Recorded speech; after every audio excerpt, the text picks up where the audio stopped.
So hi everyone, my name is Antoinette Evangelista Fernandez. So here is my chapter 1 entitled The Adoption of Clean Air Act Among Rice Farmers in Mabuhay, Valencia City, Bukidnon.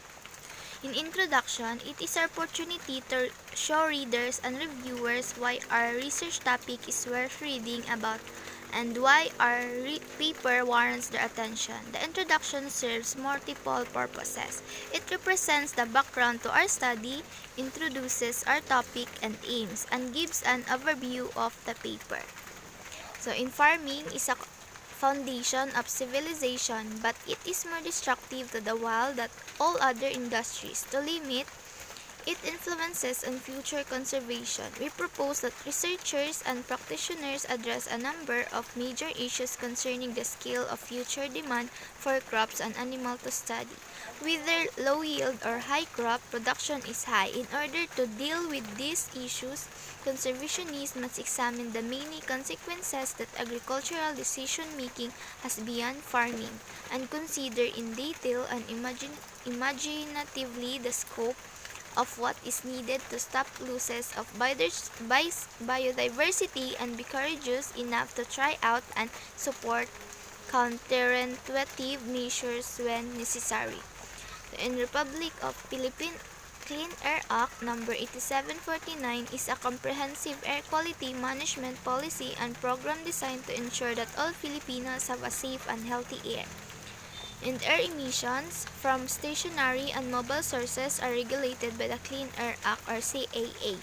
This statute permits the EPA to lay down, among other things, National Environment Air Quality Standards or NAAQS to safeguard public health and public welfare and control air pollutant emissions. So in statement of the problem, a problem statement is a concise description of an issue to be addressed or a condition to be improved upon. It identifies the gap between the current state and desired state of a process or product. Number 1 is the study focused on the adoption of Clean Air Act among rice farmers in Mabuhay, Valencia City, Bukidnon. Specifically, it aims to answer the following questions. What is the adoption of Clean Air Act among rice farmers in Mabuhay, Valencia City, Bukidnon? Number 2, what are the different adoption of Clean Air Act among rice farmers in Mabuhay, Valencia City, Bukidnon? And last is what are the problems experienced of adoption of Clean Air Act among rice farmers in Mabuhay, Valencia City, Bukidnon? In objectives of the study, the study aims to determine the adoption of Clean Air Act among rice farmers in Mabuhay, Valencia City, Bukidnon. And it specifically, the study aims to describe the adoption of Clean Air Act among rice farmers in Mabuhay, Valencia City, Bukidnon. To determine the adoption of Clean Air Act among rice farmers in Mabuhay, Valencia City, Bukidnon. Last is to identify the problem experience of adoption of Clean Air Act among rice farmers in Mabuhay, Valencia City, Bukidnon. So in significance of the study, it is a written statement that explains why our research was needed. It is justification of the importance of our work and impact it has on our research field, its contribution to a new knowledge and how others will benefit from it.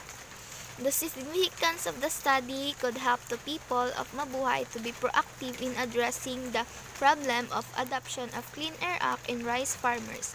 Finding may also serve as basis for the improvement of the methodology used in extension development programs and a starting point for further study to provide new information on adoption of Clean Air Act among rice farmers.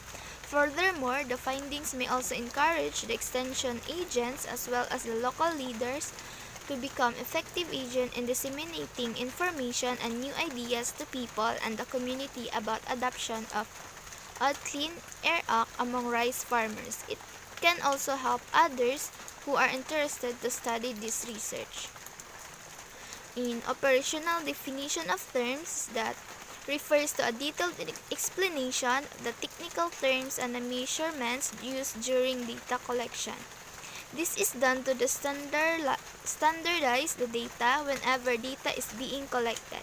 it is necessary to clearly define how to collect the data.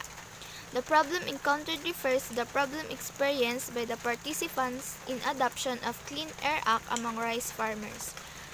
Religious affiliation refers to the belief or devotion to religious faith where participants belong. Sex refers to the physical distinction between male and female. Trainings attended refers to seminar and trainings attended by the dwellers related to adoption of Clean Air Act among rice farmers. Farmer refers to a person who owns, works on, or operates an agricultural enterprise either commercially or to sustain himself or his family. Last is clean air refers to the air that has no harmful levels of pollutants, which is dirt and chemicals in it. Also refers to a good for people to breathe.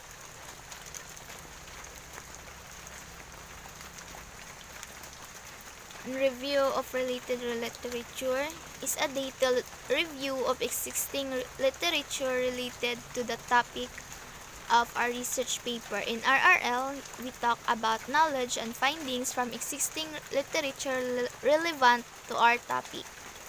So according to Barclay 2008, rice is the world's most important food crop. Is crucial for the development of technologies that will increase productivity for farmers who rely on rice for their livelihood. Next is, according to Talman 2010, farming is the basis of our civilization yet is more damaging to wild nature than any other sector of human activity. Here, we propose that in order to limit its impact into the future, conservation researchers and practitioners need to be addressed several big topics about the scale of future demand. Next is, according to Palan 2012, farming to produce food crops, animal feed, meat, eggs, milk, fibers, and biofuels has transformed the earth's capacities to support people but at the same time had a greater impact on the rest of biological diversity than any other human activity. And next, according to Zekel 2011, the Clean Air Act gives the Environmental Protection Agency the necessary tools to protect our families from a number of harmful pollutants that can cause asthma and lung disease, especially in children. We thought it might be helpful to refresh everyone on how this landmark law affects our country and protects our health. According to Ziegler 2011, the Clean Air Act has helped to prevent premature death, illness, and suffering. The numbers clearly show the improvement they have made and that they can do more to help the air quality and prevent air pollution. Then, according to Shendel 2017, air quality policies are likely to develop in parallel of climate policies and may affect the potential scope of co-benefits of climate policy. We address the implication of air pollution policy uncertainty for the co-benefits by exploring 3-star lines. Next is, according to US EPA 2020, the Air Act, also called CAA, is a federal law that regulates our air emissions from both stationary and mobile sources. The Environmental Protection Agency is authorized by the government to create national ambient air quality standards to help protect the public and to also regulate emissions of negative air pollutants. Then, according to Balmford 2020, anticipates that the Clean Air Act and its amendments will prevent more than 230,000 early deaths in 2020. The Clean Air Act is the law which defines the responsibilities of the Environmental Protection Agency to protect and improve the air quality and ozone layer for the USA.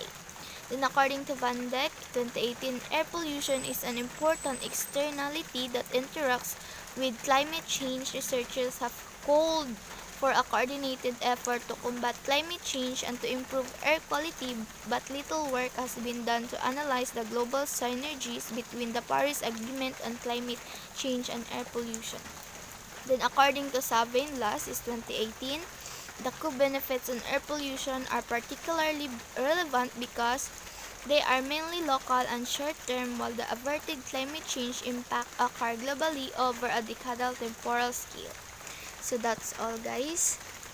That is my chapter 1 presentation.